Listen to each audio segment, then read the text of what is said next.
She bypassed 3 security checkpoints, Commander Zilax said, his chitinous hands trembling as he addressed the emergency Galactic Council session. The human says she was looking for the bathroom. The council chamber erupted. Councillor Vexthul's compound eyes flickered in patterns that signaled pure terror among his insectoid species. Janira, the crystalline representative from the Luminoth Collective, chimed in frequencies that translated to barely suppressed panic. The emergency session, called at 300 Galactic Standard Time, had dragged every senior official from their quarters. No one was happy. Everyone was terrified. According to YouTube analytics, 98% of viewers are not subscribed. That's a huge number. By subscribing the channel that is completely free, impossible! Janira's translation matrix crackled. Our security systems are quantum encrypted, biometric, DNA locked. Nothing bypasses them without authorization, especially not an Apex Deathworlder. Class 10 threat, Zilax finished, his words cutting through the chaos like a blade. The chamber fell silent. That's what humans are classified as, counselors, and she's 17 cycles old. The silence shattered into pandemonium. 17? Vexthul's mandibles clicked rapidly.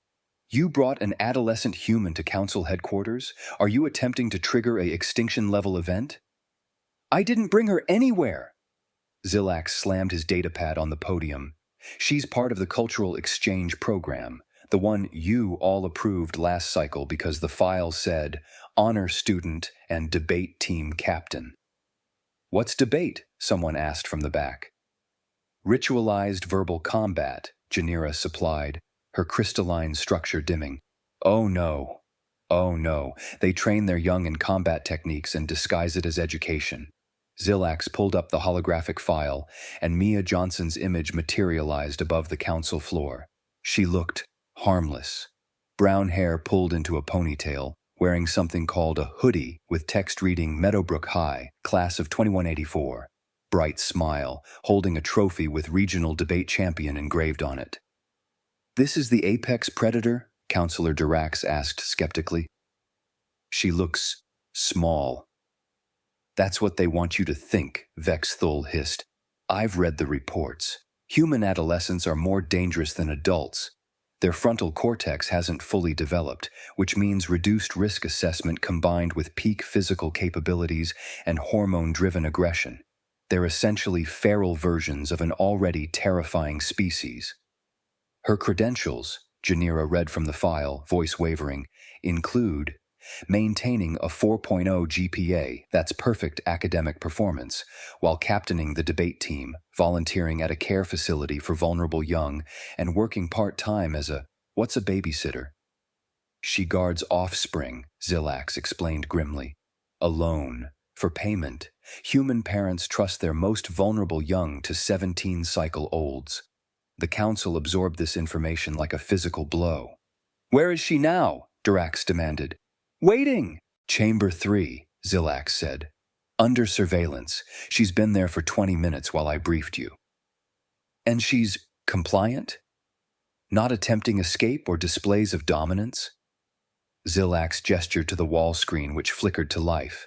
The surveillance feed showed Mia sitting cross-legged on a hovering bench, staring at a small device in her hands, her thumbs moving with impossible speed across its surface.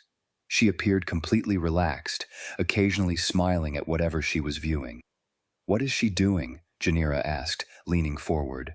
Our xenopsychology team believes she's communicating with others of her species via something called texting. Zilax pulled up the translation matrix, though it was incomplete.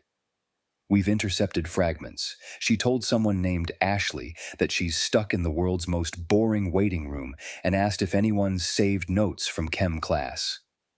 Chemistry? Vexthul's antennae shot straight up. She's requesting information about explosive and corrosive compounds while in our headquarters? No, we think it's educational material. From her learning institution. Zilax rubbed his eyes with his secondary hands, a gesture of exhaustion. Look, the point is, she doesn't seem to recognize the severity of the situation. Our psychologist said she's exhibiting typical teenage behavior. There's nothing typical about a Class 10 predator. Janira's chime pitched into distress frequencies. What happens when she realizes we're afraid? Will she attack? According to the xenobiology reports, Zilax pulled up another file, this one marked with red hazard symbols. Humans can sense fear through chemical signals. Pheromones, micro-expressions, vocal stress patterns. She already knows. On screen, Mia looked up from her device and yawned, then stood and stretched. Every guard in the monitoring station flinched backward.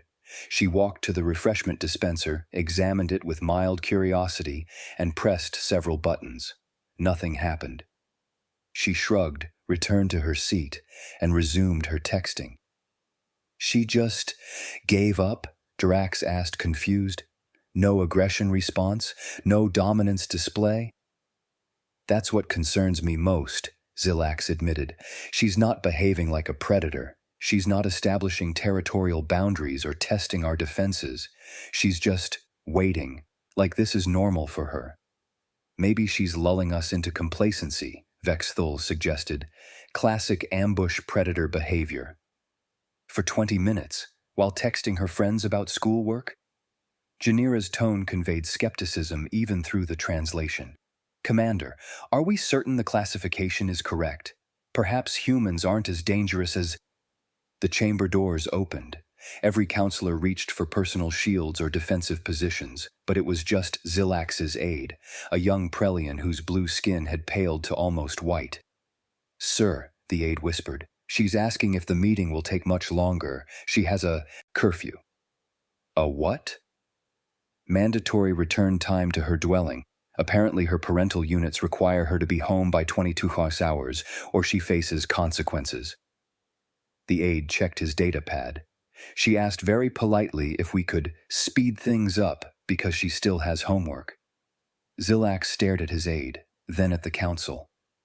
Then back at the screen, where Mia had pulled out what appeared to be a bound collection of papers and was writing in it with a primitive marking tool, occasionally checking her portable device for reference. She's doing homework, he said flatly, while waiting to address the Galactic Council, because she has a curfew. This is the species that conquered their planet's apex predators for sport, Janira said quietly. That developed artificial intelligence and nuclear fusion before achieving social unity. That looked at the vast, hostile darkness between stars and said, let's go there. And we're about to let a 17-cycle-old representative into this chamber. What choice do we have? Zilax asked. She's already here. The cultural exchange is official. If we refuse to meet with her, it could cause a diplomatic incident. And frankly, counselors, I'd rather have her in the secured council chamber than wandering our headquarters, looking for the bathroom, and accidentally stumbling into classified areas. Vexthul made a sound that translated as a groan. Very well, but I want every security protocol active, shield generators at maximum, emergency evacuation routes confirmed, medical teams on standby. For a 17-cycle-old with a curfew and homework? Dirax asked. Yes, Vexthul, Janira, and Zilax said simultaneously, because they'd all read the same reports. They'd all seen what humans were capable of when threatened, and every single piece of intelligence suggested the same terrifying truth. Human adolescents, with their not quite developed impulse control and overconfidence born of inexperience, were even more unpredictable than the adults. Zilax took a deep breath and activated his comm. Send her in. On the surveillance feed, Mia looked up, smiled, and put her homework away. She stood, smoothed down her hoodie, and grabbed a backpack covered in colorful pins and patches. Then she walked toward the chamber doors like she was heading to just another class. The doors opened. Mia Johnson, 17-year-old human, stepped into the Galactic Council chamber, and every single counselor wondered if they'd just made a fatal mistake. Oh, wow, sorry I'm late, Mia said brightly, looking around the chamber with wide eyes. Your signs are super confusing. I think I ended up in, 3 different hallways that all look the same. Every shield generator in the chamber hummed to life simultaneously. Defensive barriers materialized around each counselor's position, translucent energy fields designed to withstand plasma weapons and kinetic strikes. Mia didn't even glance at them. She was too busy admiring the architecture. "This is amazing," she continued, walking toward the center of the chamber. "Is that real crystal? We learned about luminoth structures in my xenobiology elective. Ms. Peterson would freak out if she saw this." Janira's crystalline form vibrated at a frequency that indicated barely controlled panic. "Please," she chimed, "remain where you are, honored guest." "Oh, sure." Mia stopped, then noticed the hollow chamber designation on the floor and stepped precisely onto the speaker's platform. "Is this where I'm supposed to stand?" "Cool." Zilax exchanged glances with Vex Thul. The human had just instinctively positioned herself in the optimal tactical location, center of the room, elevated position, 360-degree visibility, and she thought it was just about following protocol. "Miss Johnson," Zilax began carefully, "we appreciate you participating in the cultural exchange program." "Oh, just call me Mia. Miss Johnson makes me sound like a teacher." She laughed, adjusting her backpack straps.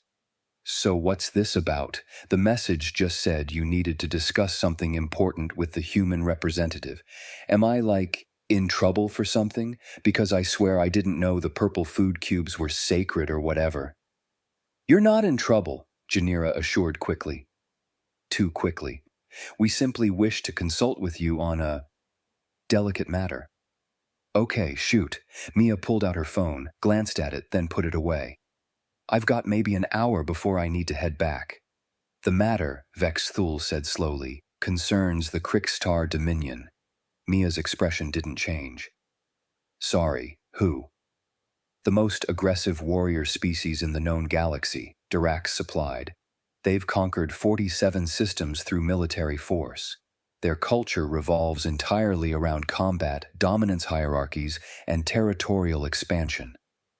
"Oh, okay." Mia nodded like he'd just explained a math problem. "And what's the issue with them?" "The issue," Zilax said, "is that they've rejected every diplomatic overture we've made. 6 different negotiation teams have attempted to establish peaceful relations. All 6 failed. 3 of those species no longer exist." The weight of that statement hung in the air. 3 entire species, extinct because they'd tried to negotiate with the Krix'tar. Mia's eyes widened. "Wait, they killed them? Like genocide?" "The Krix'tar view diplomatic meetings as challenges to combat," Janira explained. "They interpret any attempt at negotiation as weakness. When our envoys attempted dialogue, the Krix'tar responded with overwhelming military force." "That's horrible," Mia said, and she meant it. Her expression showed genuine distress. "Have you tried, getting someone tougher to talk to them, maybe someone they'd respect?" "We've sent warriors, strategists, species with enhanced physical capabilities," Vex Thul listed. "Nothing works. They view everyone as prey." Mia frowned, chewing her bottom lip, a thinking expression. "What if I helped?" The chamber fell absolutely silent. "You... what?" Zilax asked carefully. "I mean, I'm pretty good at dealing with difficult people. I'm on the debate team. We literally learn how to handle hostile audiences and aggressive opponents. Plus, I deal with cafeteria politics and mean girls daily." She shrugged. "How different could it be?" Vexathul's mandibles clicked so rapidly they blurred. "How different could... Miss Johnson, these are warriors. Professional killers who've decimated entire civilizations. This isn't comparable to your educational institution's social dynamics." "Have you met high school seniors?" Mia laughed, pulling out a tablet from her backpack. "Look, I'm not trying to be cocky or anything, but seriously. Last month I had to mediate between 3 different friend groups who were all fighting over homecoming drama. Before that, I convinced the school board to revise their dress code policy, and those people were not happy about it." She scrolled through her tablet, showing images that meant nothing to the council. "Here's my debate tournament record. Regional champions 2 years running. I've argued in front of hostile judges. aggressive opponents, and once in a room where the fire alarm went off mid-speech and I still won. Janira searched for words. That's very impressive for your developmental stage, but plus, I volunteer at a youth center teaching conflict resolution to middle schoolers. Those kids are brutal. If I can get 12-year-olds to stop fighting over video game controllers, I can probably handle one warrior species? Mia grinned. What's the worst that could happen? The council stared at her. The worst that could happen was extinction. The worst that could happen was galactic war. The worst that could happen was the Krix'tar deciding humanity was worth eradicating and turning their full military might toward Earth. But Mia didn't understand any of that. To her, this was just another challenge, another problem to solve. She'd compared literal genocidal warriors to middle school students in cafeteria drama, and she genuinely believed the comparison was apt. Mia, Zilak said slowly, I need you to understand something. When I say the Krix'tar are dangerous, I don't mean they're difficult or hostile in the way you're familiar with. I mean they have personally killed thousands. Their leader, warlord Khor'vax, has conquered 12 systems through personal combat. He's 8 feet tall, covered in bioarmor, and considers diplomacy an insult to his honor. Okay, so he's got anger issues and an ego problem, Mia nodded seriously. I dated a guy like that sophomore year. Took 3 weeks, but I got him to actually talk about his feelings instead of punching lockers. Dirax made a sound somewhere between a laugh and a sob. You're not listening, Vexthul said desperately. This being will kill you. He won't negotiate. He won't talk. He'll see you as prey and eliminate you without hesitation. Right, but has anyone tried just being, normal with him? Mia asked. From what you're describing, everyone shows up either trying to look tough or acting super submissive. That's classic dominance behavior. It reinforces his whole worldview. She gestured enthusiastically. What if someone just treated him like a regular person? Not a threat, not a superior, just another person? The council had no response. The concept was so alien to their understanding of the Krix'tar that it bordered on incomprehensible. I really think I could help, Mia said earnestly. I mean, if you want me to try. I've got time before curfew. Zilax looked at Janira. Janira looked at Vexthul. Vexthul looked at Dirax. They were all thinking the same thing. This human teenager had absolutely no comprehension of the danger she was walking into. None whatsoever. And somehow that made her even more terrifying. Because she wasn't posturing. She wasn't trying to prove anything. She genuinely believed that her experience with cafeteria politics and mean girls had prepared her to face the galaxy's most feared warrior species. The predator within didn't recognize there was a threat, which meant it had never encountered anything it considered dangerous enough to fear. 20 minutes later, Zilak stood in the command center watching the security feeds and wondering how his career had come to this. Against every protocol, every instinct, every shred of common sense, they'd agreed to let Mia Johnson meet with warlord Khor'vax. Military escort in position, the tactical officer reported, maintaining 50-meter perimeter as requested by the human. She requested distance? Janira asked from her station. She said, and I quote, having a bunch of soldiers hovering makes negotiations awkward. The officer checked his display. The Krix'tar vessel has docked.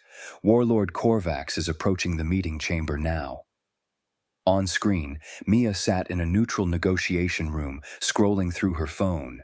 She'd changed out of her hoodie into what she called something more professional, a blazer over a t-shirt that read, "Nevertheless, she persisted."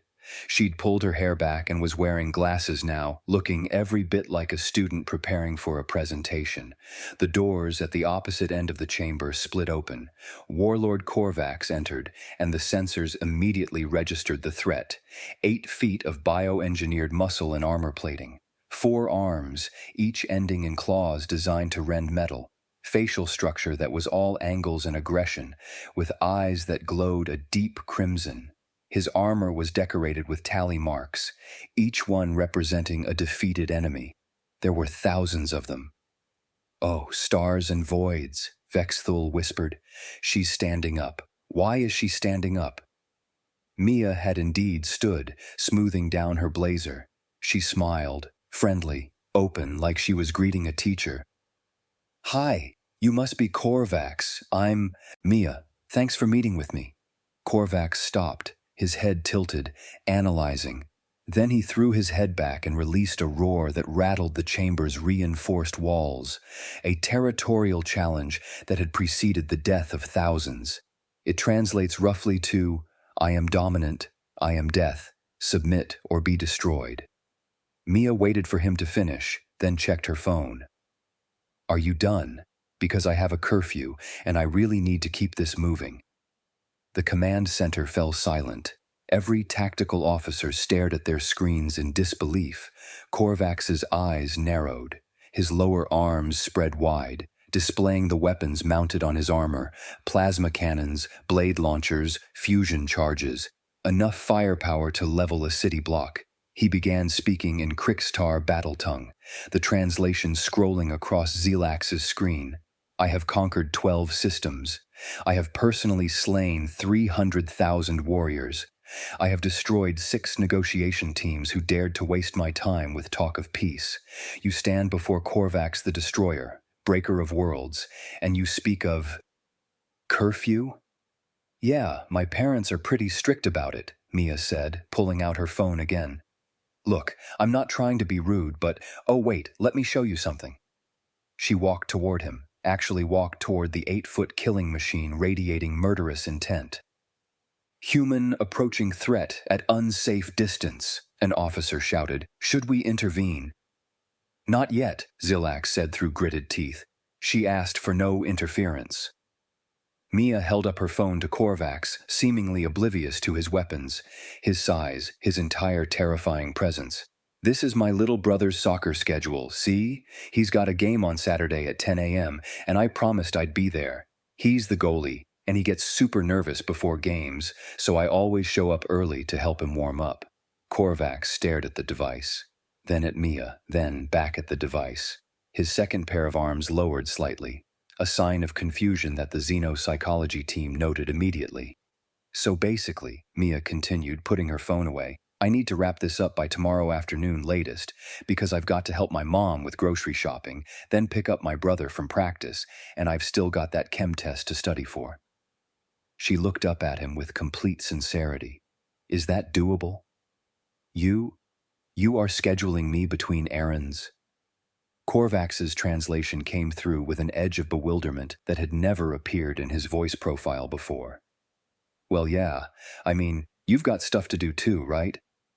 Mia gestured to a chair, relatively speaking, more of a reinforced platform. Want to sit? We can figure this out pretty quick if we're efficient. She sat down herself, pulling out a tablet. Khor'vax remained standing, but his aggressive posture had shifted. He wasn't in combat stance anymore. He was confused. The psychological warfare protocols have completely failed, Janira reported, her voice awed. He deployed territorial challenge, weapons display, and kill count intimidation. She acknowledged none of them. His threat assessment algorithms don't have a response for this. On screen, Mia had opened a note-taking app. So I read the brief on my way here. Sounds like the Council wants to establish trade routes through Krix'tar space, but you're worried it'll compromise your territory's security, right? I do not worry, Khor'vax growled. I dominate. The Council seeks to weaken the Krix'tar through economic infiltration. Okay, but do you guys have families back home, partners, kids? Khor'vax's forearms crossed simultaneously. What bearing does this have on territorial negotiations? Just curious, Mia shrugged. I mean, you've conquered 12 systems. That's a lot of time away from home. Do you ever miss them? She's treating him like a person, Vexthul said slowly.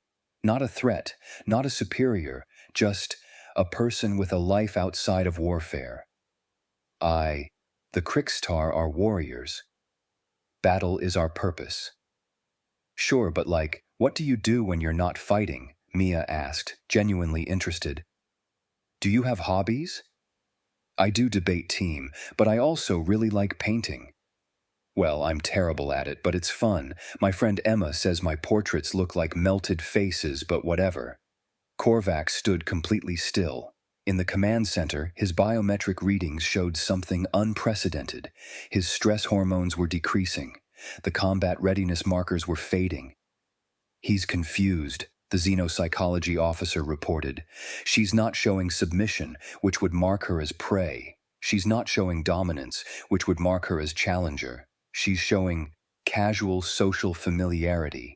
His behavioral programming doesn't have a category for this. Why are you not afraid? Khor'vax asked suddenly, leaning down until his face was inches from Mia's. Mia looked up from her tablet, meeting his eyes without flinching. Should I be? You seem pretty reasonable so far.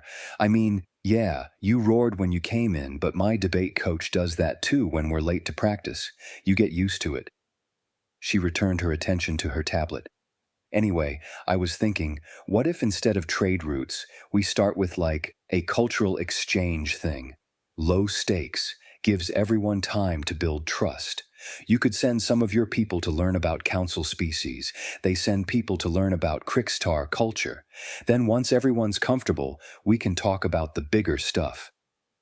She just proposed a workable solution, Janira said in disbelief. And she did it by completely ignoring every standard diplomatic protocol. You speak of trust, Khor'vax said slowly, as if it is simple to achieve. I mean, it takes time, but yeah. Mia looked up at him again. Look, I don't know everything about your culture or whatever, but it seems like maybe you're used to everyone either kissing up to you or trying to fight you. That gets exhausting, right? Sometimes it's nice when someone just talks to you normal. Khor'vax straightened. His weapon systems powered down, the first time in recorded history that had happened during a negotiation. In the command center, alarms should have been blaring. Tactical assessments should have been updating. But everyone was too stunned to do anything but watch. Because the galaxy's most feared warrior, who had never once engaged in peaceful dialogue, was sitting down across from a 17-year-old human who was worried about her curfew. And he was listening. For 15 minutes, Mia and Khor'vax discussed cultural exchange programs, trade possibilities, and mutual concerns. The conversation was almost normal, professional even. Khor'vax had started explaining Krix'tar resource distribution when he suddenly stopped mid-sentence. You are too calm, he said, suspicion creeping back into his voice. No prey species remains this composed in my presence. You are either foolish beyond measure or... He stood abruptly, all four arms spreading in a final, definitive dominance display. His bio-armor plating expanded, making him appear even larger. His weapon systems hummed back to life. Every tally mark on his armor seemed to glow with threat. Or you are mocking me, he roared, testing whether the great Khor'vax has grown soft. You will show proper deference, or I will... Mia's expression changed. It was subtle, so subtle that the command center almost missed it. The friendly openness drained from her face like water through a sieve. Her eyes went cold, flat. Her posture shifted imperceptibly, weight redistributing, muscles coiling. You know what? Her voice was quiet, calm, utterly devoid of the teenage enthusiasm that had filled it moments before. I'm tired of this. In the command center, every sensor focused on the human. Her heart rate hadn't elevated, her breathing remained steady, but something fundamental had shifted in her body language. Your armor has 3 critical weak points, Mia said, her tone matter-of-fact, like she was reciting a grocery list. The joint seals at your secondary shoulders. Bio-armor can't fully cover articulation points without restricting movement. The neural interface port at the base of your skull, necessary for your weapon systems but vulnerable to kinetic impact. And the respiratory intake valves below your 3rd and 4th ribs, oversized because your species has higher oxygen requirements. Khor'vax froze. I have a mechanical pencil, a water bottle, and a textbook in my backpack, Mia continued in that same emotionless tone. Pencil through the neural port would disable your weapons and motor control. Water bottle, full, metal, about 2 pounds, would crush those respiratory valves with enough force. And the textbook is Introduction to Organic Chemistry, which means I know exactly which compounds in this room become corrosive when combined. She tilted her head slightly, and somehow that small movement was more threatening than any of Khor'vax's roaring. 3 different ways I could end you using school supplies. That's not even counting the structural weaknesses in this room, the positioning of your guards, or the fact that your ship's docking clamps have a manual release I passed on the way here. The command center erupted in silent chaos, officers checking if what she'd said was accurate. It was. Every single word. How long has she been? Janira couldn't finish the sentence. Since she entered the chamber, the xenopsychology officer whispered, pulling up analysis data. She's been cataloging threats and weaknesses the entire time. We thought she was just looking around, being curious. She was hunting. On screen, Mia stood up slowly. You want to know why I'm not afraid? Because I've been threat assessing since I was 12 years old. Do you know what human high schools are? They're 3,000 teenagers, apex predators who haven't finished developing impulse control, packed into one building for 7 hours a day, 5 days a week. She started walking around the table, and Khor'vax, the breaker of worlds, tracked her movement like prey, watching a predator circle. We have to constantly evaluate social hierarchies, potential threats, alliance networks, territorial boundaries, Mia continued. That girl who smiled at you in the hallway, is she being friendly or gathering intelligence for her social group? Those guys at the lunch table, are they joking around or testing whether you'll react, showing weakness? Every single interaction is a calculation. She stopped, meeting Khor'vax's eyes directly.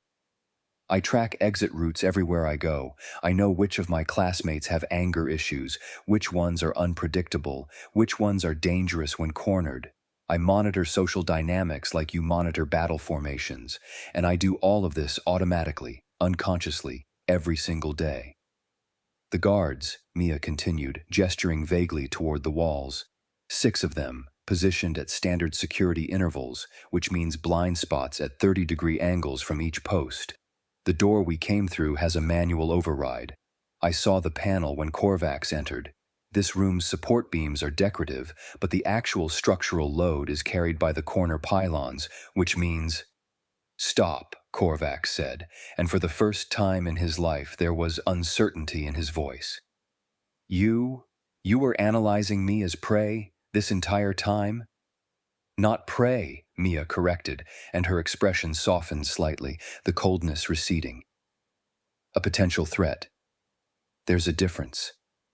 She sat back down, the friendly teenage girl sliding back into place like a mask. But here's the thing, I didn't want to think of you that way. That's exhausting. That's what I deal with every day at school. She pulled out her phone, showing him the soccer schedule again, but the gesture meant something different now. This is my little brother, Tommy. He's 9.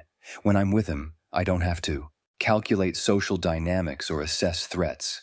I can just be his sister. That's what I was hoping for here, a conversation where I didn't have to be in threat assessment mode. Khor'vax sat back down, slowly, like he was approaching something dangerous. You chose not to engage your predatory instincts. Well, yeah, they're tiring, Mia shrugged. Look, I could have walked in here, done the whole dominance thing, tried to out-intimidate you. But why? That just means we'd waste time, someone might get hurt, and I'd still have to study for that chem test later. It's so much easier to just talk like normal people. But you could have killed me, Khor'vax said, and it wasn't a question. Multiple times. With school supplies. Probably? I mean, I've never actually tried, so... Mia trailed off, then laughed, a genuine teenage laugh that somehow made the revelation more horrifying. God, that sounds so psycho when I say it out loud. But yeah, humans, we're all like this. We just usually choose not to do anything about it. In the command center, Vexthol's mandibles had stopped clicking entirely. They're all like this, he repeated. Every human. walking around, constantly threat assessing, constantly capable of violence, just choosing not to engage.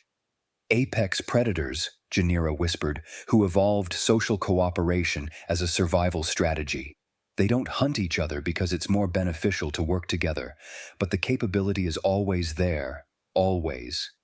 On screen, Khor'vax was silent for a long moment. Then, the cultural exchange program. I will agree to council terms. Really? Mia brightened immediately, the predator vanishing entirely behind teenage enthusiasm. That's great. I'll write up a preliminary framework and send it to you by tomorrow. Do you have email, or should I route it through the council?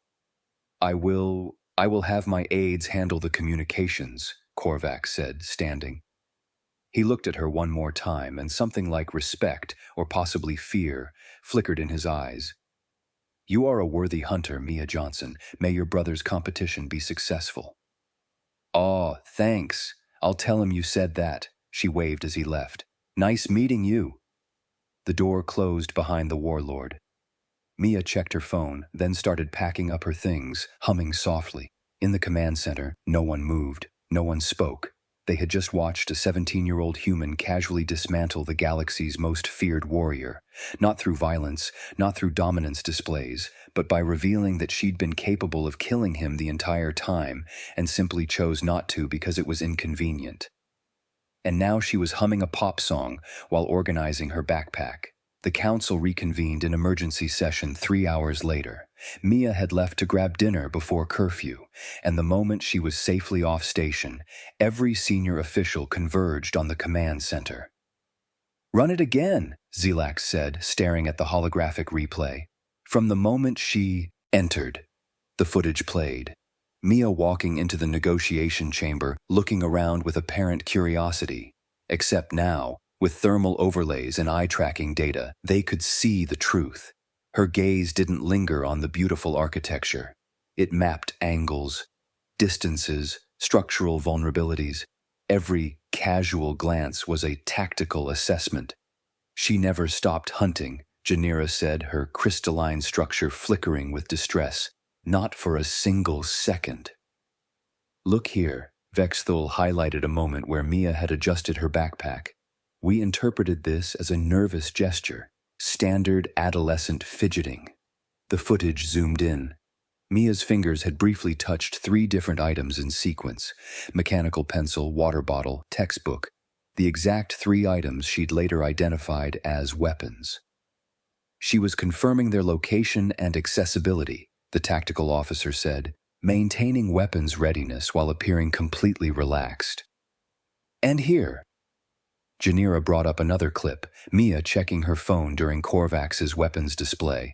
We thought she was being dismissive, typically teenage behavior. But watch her eyes.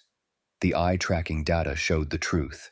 While apparently looking at her phone, Mia's peripheral vision had tracked every weapon system Khor'vax activated, cataloging their positions and capabilities.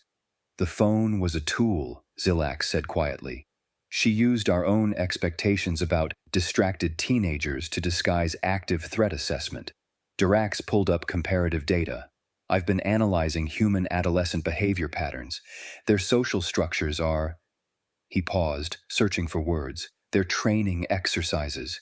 Constant, daily training exercises. Explain, Vexthul demanded. High schools, they're educational institutions for ages 14 to 18. They place thousands of developing apex predators in confined spaces for 7 hours per day. These environments feature rigid social hierarchies, resource competition, territorial disputes, and alliance formation. That's a combat academy, Janira said slowly. They're training their young in dominance behaviors under the guise of education. Debate team, Dirax continued, pulling up Mia's file. Verbal warfare practice, teaching aggressive argumentation, hostile audience management, and real-time strategic adaptation. Babysitting, lone protection of vulnerable pack members against potential threats. College applications, resource competition where only the most capable secure advanced training positions. Vexthul's mandibles clicked rapidly.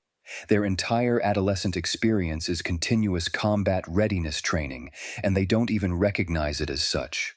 To them, it's just normal. Because it is normal, Zilak said. That's what makes them so dangerous. They've weaponized socialization itself. Every human interaction is simultaneously genuine connection and tactical calculation. The door chimed. Everyone tensed. It's the human, the security officer reported. She's asking permission to enter. Grant it, Zilak said, though every instinct screamed otherwise. Mia bounced in. There was no other word for it. She had her backpack slung over one shoulder and a beverage container in her hand. Hey, sorry to interrupt, but I wanted to check if we're all done. I really need to get home and study. Study? Zilak asked carefully. Yeah, that chemistry test I mentioned. Mia took a sip of her drink. We're covering exothermic reactions this unit. You know, learning about how different compounds interact, what combinations create heat or force. She laughed. Basically learning how things explode. It's actually pretty fun. The council members exchanged glances. She was describing weapons chemistry, casually, as a standard educational requirement. Your educational system, Janira ventured, teaches all adolescents about explosive compounds? Well, yeah, chemistry's a required class, Mia shrugged. Plus physics, biology, sometimes environmental science. Oh, and PE, that's physical education.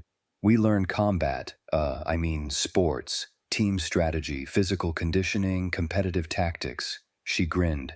I'm terrible at basketball, but I'm pretty good at soccer. Soccer, Vexthul repeated weakly. And that involves running, strategic positioning, resource control, the ball, and trying to overcome the opposing team's defenses. Mia checked her phone. Tommy's got a game Saturday. You guys should see it sometime. 9-year-olds playing is hilarious. They're still learning proper formation tactics. 9-year-olds learning formation tactics as recreation. We won't keep you, Zilak managed. You've been extremely helpful today. The council is grateful. No problem. It was actually really interesting. Mia headed for the door, then paused.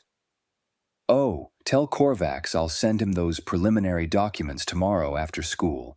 And if he has questions, he can just message me. I'm usually free after homework's done. She waved and left, pulling out her phone and immediately texting someone. The security feed showed her walking down the corridor, typing rapidly.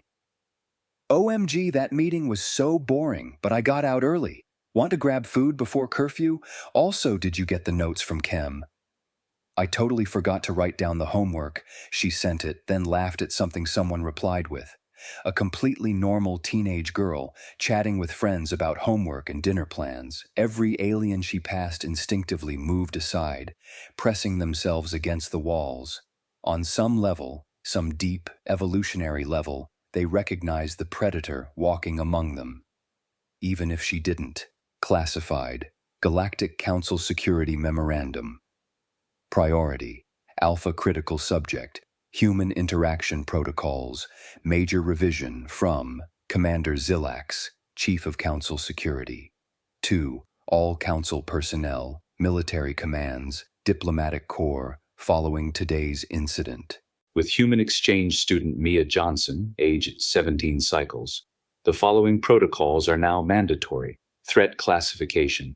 Update. Humans reclassified from Apex Deathworlders, Class 10 to Apex Predators, Social Camouflage Variant, Class 10 Alpha. Special notation. Human adolescents, ages 12-25 cycles, represent elevated threat due to incomplete neural development combined with peak physical capabilities.